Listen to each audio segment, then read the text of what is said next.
Le docteur Charbon vous a certainement convoqué dans le cadre d'un chantage, à moins que ce ne soit pour une partouze. Il ne faut rien exclure. Vous vous moquez de nous.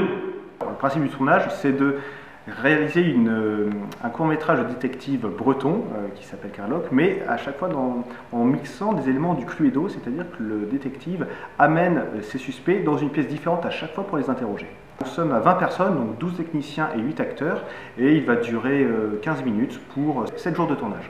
L'association fonctionne par porteur de projet, c'est-à-dire qu'une personne adhère à l'association, elle présente un projet en assemblée générale et les membres votent pour ou contre pour mettre en place le projet. Et après, notre objectif, c'est de tourner dans les lieux emblématiques du Morbihan et de valoriser le patrimoine. Donc c'est fait partie de notre charte pour justement créer des fictions originales de qualité avec le patrimoine du Morbihan.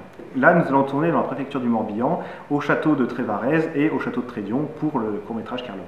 Je pense qu'avec la post-production, on devrait arriver en avril-mai sur une version finale pour après le sortir au mois de juin. On va organiser une projection publique au Palais des Arts qui sera ouverte finalement à tout le monde pour pouvoir présenter ces lieux que nous bénéficions. Un an plus tard, nous mettons de toute façon toutes nos productions sur notre site internet. Nous sommes tous des passionnés de cinéma, donc nous faisons ça bénévolement sur notre temps libre.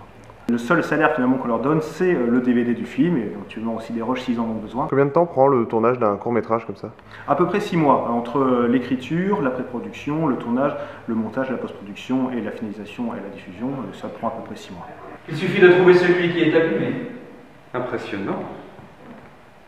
Stupide. Coupez!